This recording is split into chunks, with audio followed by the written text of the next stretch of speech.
अब हम कुछ समास से क्वेश्चन करेंगे। दो अथवा दो से अधिक शब्दों से मिलकर बने हुए नए सार्थक शब्द को क्या कहते हैं? संधि, समास, अव्यय, छंद। और इसका सही उत्तर होगा समास।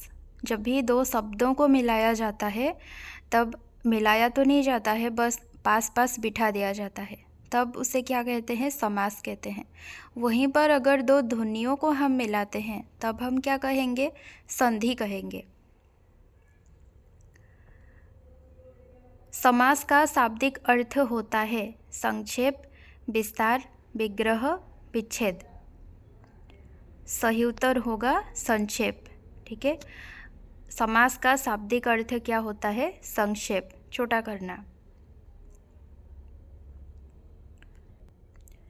जिस समास में उत्तर पद प्रधान होने के साथ ही साथ पूर्व तथा उत्तर पद में विशेषण विशेष्य का संबंध भी होता है, कौन सा समास कहते हैं? बहुब्रीहि, कर्मधारय, तत्पुरुष, द्वंद्व।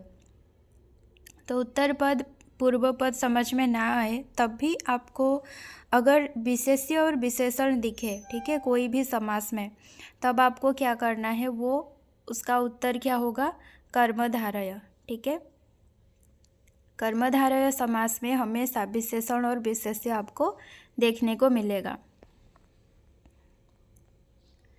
निम्न में से कर्मधारय समास किसमें है? चक्रपाणी, चतुर्युगम, नीलोत्पलम, माता पिता। तो हमने अभी क्या पढ़ा?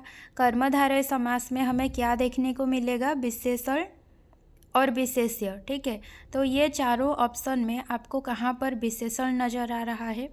सी ऑप्शन देखिए, नीलोत्पलम, यानी कि नील। ठीक है, नीला कलर दिया गया है जो कि विशेषण है। ठीक है, इसीलिए सी ऑप्शन सही होगा।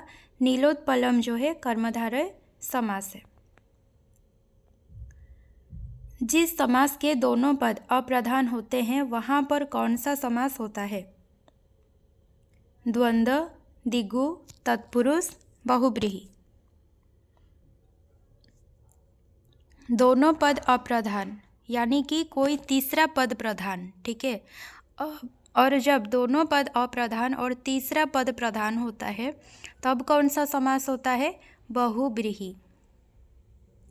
जैसे कि दशानन। ठीक है, दशानन, यहाँ पर दस का भी कोई मायने नहीं लगता, आनन भी कोई मायने नहीं लगता, लेकिन रावण मायने लगता है, क्योंकि दशानन हम किससे कहते हैं? रावण को कहते हैं। ठीक है, इसीलिए जब दो पद अप्रधान हो, तीसरा पद प्रधान हो, तब वहाँ पर क्या होगा? बहुब्रीहि समास।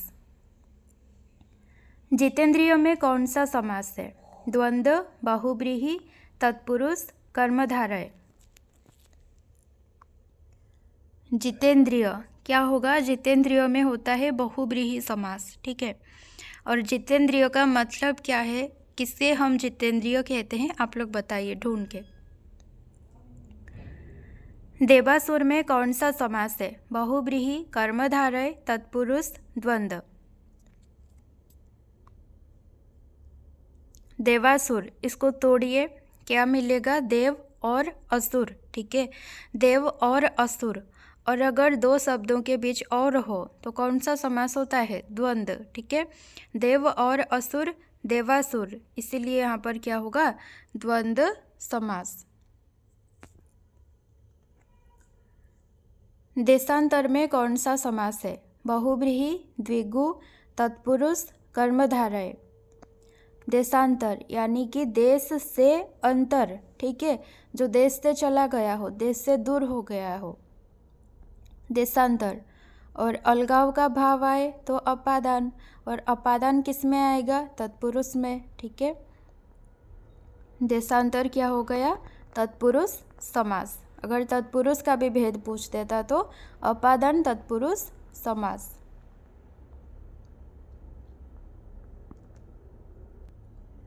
मुख दर्शन में कौन सा समास है? द्विगु, तत्पुरुष, द्वंद्व, बहुब्रीहि। मुख दर्शन, इसको बड़ा कीजिए, क्या होगा? मुख का दर्शन। ठीक है, तो कौन सा समास होगा? तत्पुरुष। विभक्ति चिन्ह अगर नजर आए तब वहाँ पर कौन सा समास होगा? तत्पुरुष। ठीक है, मुख का दर्शन, मुख दर्शन, तत्पुरुष समास। कौन सा शब्द बहुब्रीहि समास का सही उदाहरण है? निशिदिन, त्रिभुवन, पंचानन, पुरुष सिंह। यहाँ पर पंचानन जो है बहुब्रीहि समास का उदाहरण है। पंचानन हम किसे कहते हैं, आप लोग बताइए। निशाचर में कौन सा समास है? अव्ययी भाव, कर्मधारय, बहुब्रीहि, इनमें से कोई नहीं। निशाचर, निशाचर भी होता है बहुब्रीहि समास। ठीक है, जो भी रात्रिचर प्राणी होते हैं उन्हें हम क्या कहते हैं? उन्हें हम कहते हैं निशाचर। ठीक है, तो निशाचर भी हो गया बहुब्रीहि समास। चौराहा में कौन सा समास है? बहुब्रीहि, तत्पुरुष, अव्ययी भाव, दिगु। तो चौराहा में सबसे पहले हमें चौ दिख गया, यानी कि चार राहों का समाहार। ठीक है, चौराहा, यहाँ पर क्या होगा? संख्या दिख गया, मतलब दिगु समास। दसमुख में कौन सा समास है? चाहे दशानन हो चाहे दसमुख हो, इंसान जो है एक ही है, रावण। ठीक है, तो यहाँ पर कौन सा समास है? ये भी बहुब्रीहि समास है। सुपुरुष में कौन सा समास है? तत्पुरुष, अव्ययी भाव, कर्मधारय। सुपुरुष में देखिए, पुरुष को मतलब अच्छा पुरुष। ठीक है, तो सु यहाँ पर विशेषण का काम किया है। ठीक है, विशेषण विशेष्य मिले तो क्या होगा? कर्मधारय समास।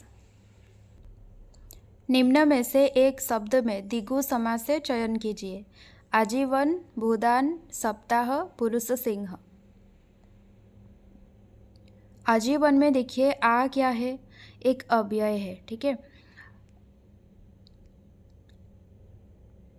उपसर्ग भी कह सकते हैं, आ लगा है, उपसर्ग हो चाहे अव्यय हो, जब भी किसी शब्द के आगे लग जाए तो वो क्या होगा? अव्ययी भाव समास। ठीक है, सप्ताह में यहाँ पर हमें क्या पूछा गया है? द्विगु समास। द्विगु यानी कि हमें संख्या देखना है, और सप्ताह में यहाँ पर हमें क्या दिख रहा है? संख्या। ठीक है, सप्ताह 7। ठीक है, तो इसीलिए सप्ताह में होगा द्विगु समास।